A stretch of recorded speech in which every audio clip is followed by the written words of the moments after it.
पहले आपको लिए चलते हैं लखनऊ, जहां पर उत्तर प्रदेश के सीएम योगी आदित्यनाथ एक कार्यक्रम के दौरान हिस्सा ले रहे हैं और कुछ कह रहे हैं। आइए आपको सुनाते हैं। घोड़पीठ के अनन्य भक्त होने के साथ ही वहां की परंपरा के साथ पिछले 6 दशकों से उनका जुड़ाव रहा है। वे केवल एक साहित्यकार ही नहीं है, एक समाजसेवी भी है। और आजमगढ़ जैसे जनपद में उन्होंने जिस क्षेत्र में कार्य किया है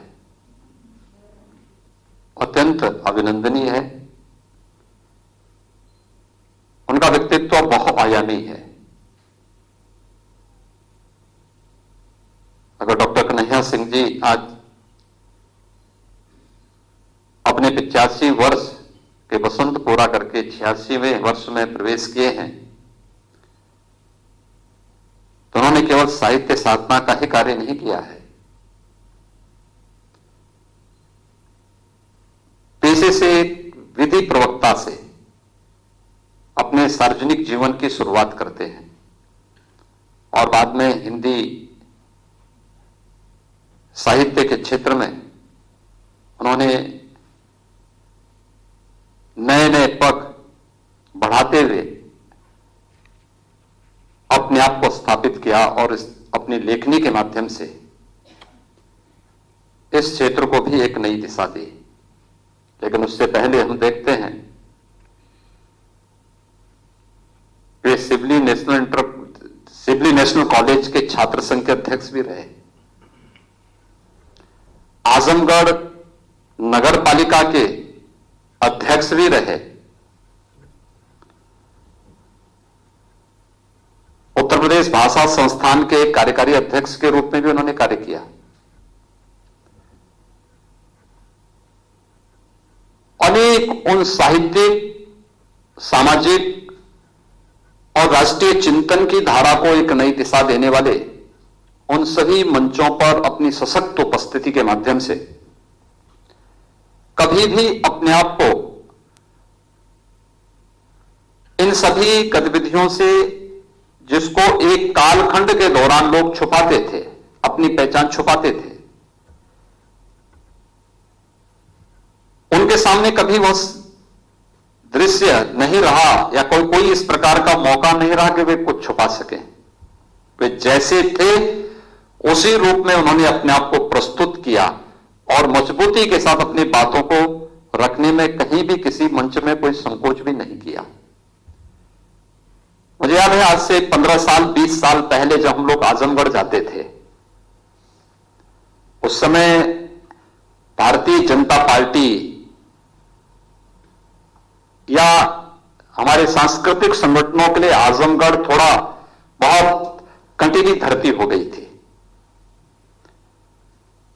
और बड़ा चुनौतीपूर्ण स्थिति होता था। उस समय हम लोगों को जो कुछ 2 4 6 चेहरे आजमगढ़ में मिलने के लिए आते थे या जिनसे हम मुलाकात कर पाते थे, उनमें से डॉक्टर कन्हैया सिंह जी एक है। मुझे याद है उन स्थितियों में भी वे हमेशा उसी स्थिति में, जब डॉक्टर विनम्र सेन सिंह जी ने मेरे सामने इस बात को रखा कि स्वाभाविक रूप से हर पौत्र को के लिए सौभाग्य का क्षण होगा कि अपने बाबा की साहित्यिक कृति को वह या उनके अभिनंदन ग्रंथों को वह अच्छे ढंग से साहित्यिक माहौल में जनता के सामने रख सके और उनकी विभिन्न कृतियों का भी विमोचन हो सके। पिछले 5-6 महीनों से ये उधेड़बीन चल रही थी और मेरी इच्छा थी कि उनके 85वें जन्मदिन 86वें जन्मदिन के अवसर पर यह कार्यक्रम यहां पर आयोजित हो। लेकिन कोरोना में भी चूंकि सारी गाइडलाइन हम तय कर रहे थे कि जो सबसे संवेदनशील कैटेगरी है उस प्रकार के लोगों को घर के बाहर नहीं निकलना है और यहां पर मैं डॉक्टर कन्हैया सिंह जी के अभिनंदन का कार्यक्रम करता तो लोग स्वयं मुझे आलोचना के घेरे में खड़ा कर देते, तो मैं टालता रहा। मैं कहता था कुछ समय थोड़ा वेट करिए, मैं भी चाहता हूं ये कार्यक्रम हो, और उस कार्यक्रम में मैं स्वयं भी भाग लेना चाहता हूं, मैं स्वयं भी उसमें अपनी उपस्थिति इस कार्यक्रम के माध्यम से रखना चाहता हूं, क्योंकि मुझे मालूम है जब मुझे अपने पूज्य गुरुदेव के अभिनंदन ग्रंथ को प्रकाशित करवाना था, उस समय उस ग्रंथ के लिए उतनी सामग्री और सामग्री के साथ साथ फिर कैसे इस कार्यक्रम को आगे बढ़ाया जाए, क्योंकि साहित्य मेरा विषय नहीं था, लेकिन उसमें कैसे एक अच्छा अभिनंदन ग्रंथ बने और उस अभिनंदन ग्रंथ के विमोचन के कार्यक्रम को फिर हम आगे बढ़ा सके। तो उस समय डॉक्टर कन्हैया सिंह जी सामने आए थे। उन्होंने कहा कि नहीं, इस कार्यक्रम को किया जाना चाहिए, और जैसे भी कहेंगे, जिस प्रकार से कहेंगे, गोरखपुर में कुछ समय स्टे करने के लिए वहां पर मुझे रुकना भी पड़ेगा, तो मैं गोरखपुर में रुक करके इस कार्यक्रम को वहां पर संपन्न करने में योगदान दूंगा। और डॉक्टर सदानंद गुप्ता जी ने जब उस कार्य को, उस गुरुतर दायित्व को अपने हाथों में लिया, तो उनके सहयोग के लिए और मार्गदर्शन के लिए जो चेहरा सबसे पहले सामने आया था उसमें डॉक्टर कन्हैया सिंह जी थे। तो मेरी हार्दिक इच्छा थी कि वह एक कार्यक्रम हम लोगों ने गोरखपुर में किया था, उस समय कोरोना नहीं था, कार्यक्रम बड़ा था, भव्य था। वह कार्यक्रम गोरखपुर में जो संपन्न हुआ था, उस कार्यक्रम के साथ ही एक अच्छा कार्यक्रम डॉक्टर कन्हैया सिंह जी के जीवन के 85 वसंत संपन्न होने के बाद भी उन्होंने अपनी लेखनी की साधना निरंतर आगे चल रही है। इस कार्यक्रम के साथ हम सब जुड़ सकें, और उस के ही क्रम में आज हम सब यहां पर एकत्र हैं। हम लोग सब जानते हैं कि पिछले एक वर्ष से पूरा देश भी, पूरी दुनिया भी वैश्विक महामारी कोरोना से जूझ रही है। संक्रमण की रफ्तार काफी कम हुई है, लेकिन खतरा भी टला नहीं है। भारत ने 2 स्वदेशी वैक्सीन बना दिए हैं, वैक्सीन लगने के कार्यक्रम भी चल रहे हैं, युद्ध स्तर पर चल रहा है, लेकिन बीमारी तो बीमारी होती है। बचाव उसका सर्वोत्तम उपाय होता है। सावधानी के प्रति जागरूकता हमें इन बीमारियों से बचाव का रास्ता दिखाता है, और यह अभी भी हमें पालन करना होगा। कोरोना समाप्त भी हो जाएगा, वैक्सीन लगने के बाद भी हमें सावधानी और सतर्कता तो बनाई रखनी ही पड़ेगी। और उस सावधानी और सतर्कता के लिए जो हाई रिस्क कैटेगरी है, उस हाई रिस्क कैटेगरी में अभी भी हम लोगों को याद रखना होगा कि 11-12 मार्च से विद्यालय बंद हुए थे बेसिक शिक्षा परिषद के। अभी तक हम लोग उन्हें प्रारंभ नहीं कर पाए। हमने 6ठी से लेके 8वीं तक और उससे ऊपर की क्लासेस प्रारंभ की हैं। 9वीं क्लास से लेकर के ऊपर की क्लासेस हमारी प्रारंभ हुई थी नवंबर, अक्टूबर, नवंबर में, और अभी इसी माह हम लोगों ने 6ठी से लेके 8वीं तक की भी क्लासेस आधी स्ट्रेंथ के साथ प्रारंभ शुरू किया है। लेकिन पहली से 5वीं और आंगनबाड़ी के जो केंद्र हमारे हैं, जिन्हें हम इस बार प्री प्राइमरी के रूप में प्रारंभ करना चाहते थे, वे अभी भी नहीं प्रारंभ कर रहे हैं। इसलिए सतर्कता और सावधानी हमें आगे भी रखनी पड़ेगी, और इसमें समाज की जागरूकता अत्यंत बड़ी भूमिका के साथ सामने आएगा। तो मेरे सामने चुनौती थी कि कैसे हम कोरोना के संक्रमण को भी रोकें और साथ साथ इस कार्यक्रम को भी यहां पर संपन्न कर सकें। और मुझे प्रसन्नता है कि डॉक्टर कन्हैया सिंह जी जैसे वरिष्ठ साहित्यकार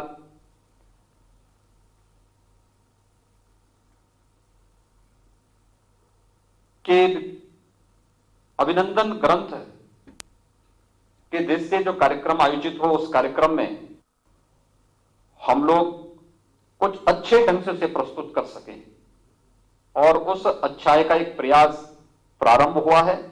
मैं आज के इस अवसर पर जब डॉक्टर कन्हैया सिंह जी के अभिनंदन के साथ साथ उनकी साहित्यिक कृतियों का यहां पर विमोचन का एक कार्यक्रम संपन्न हुआ है, मैंने उनकी अनेक कृतियों को देखा है, उनका अवलोकन किया है, और उन्होंने भी जिस क्षेत्र में उन्होंने जाके काम किया है पूरी तन्मयता के साथ लीन होकर के, मधुमती स्थिति में जाकर के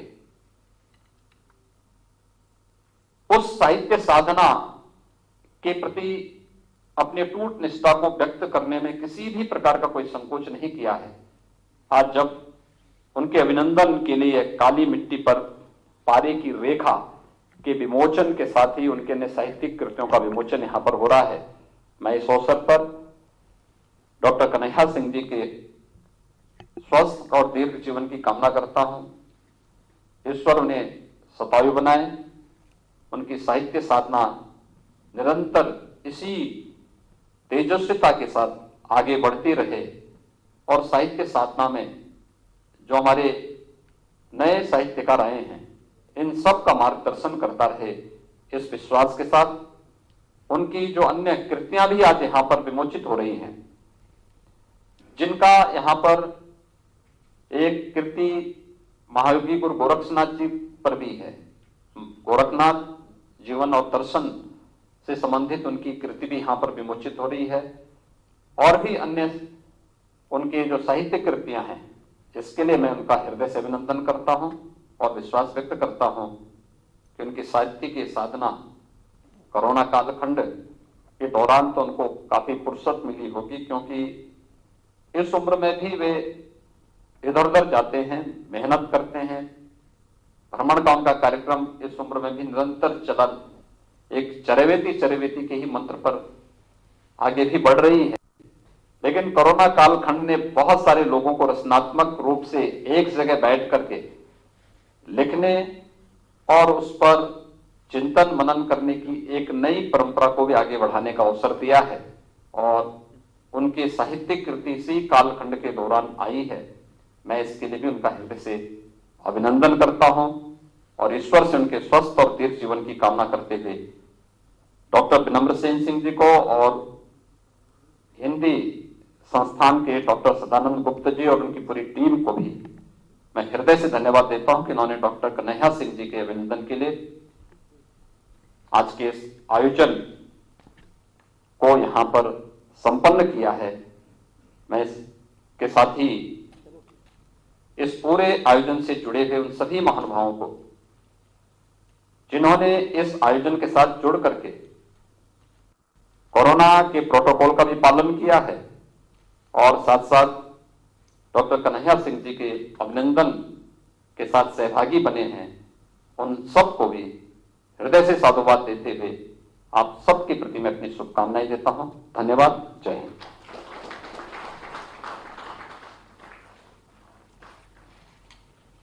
हम सभी भाग्यशाली हैं कि पूज्य महाराज श्री के आशीर्वचन हमें प्राप्त है। अब मैं उत्तर प्रदेश हिंदी संस्थान के निदेशक श्रीमान श्रीकांत मिश्र जी से आग्रह करता हूं कि आए और औपचारिक रूप से पूज्य महाराज श्री अध्यक्ष जी का आभार और आप सभी का आभार प्रकट करने के लिए श्रीकांत मिश्र जी को आमंत्रित। धन्यवाद संचालक महोदय। उत्तर प्रदेश हिंदी संस्थान के तत्वावधान में वरिष्ठ साहित्यकार और हिंदी संस्थान के साहित्य भूषण सम्मान एवं पंडित दीनदयाल उपाध्याय सम्मान से सम्मानित बहुआयामी व्यक्तित्व के धनी डॉक्टर कन्हैया सिंह जी के व्यक्तित्व कृतित्व पर केंद्रित अभिनंदन ग्रंथ के लोकार्पण के शुभ अवसर पर पधारे सभी अतिथियों के प्रति हम अत्यंत आभारी हैं। माननीय मुख्यमंत्री जी के प्रति विशेष रूप से आभारी हैं, जिन्होंने अपने आवास पर इस आयोजन को करने की अनुमति प्रदान की। महोदय की प्रेरणा एवं निर्देशन में यह कार्यक्रम आयोजित हो सका। महोदय की उपस्थिति मात्र से हिंदी जगत उत्साहित एवं गौरवान्वित है। हम विशेष आभारी हैं श्री हृदय नारायण दीक्षित जी, माननीय विधानसभा अध्यक्ष के प्रति, जिन्होंने समारोह के अध्यक्ष के रूप में पधार कर कार्यक्रम की शोभा बढ़ाई। उत्तर प्रदेश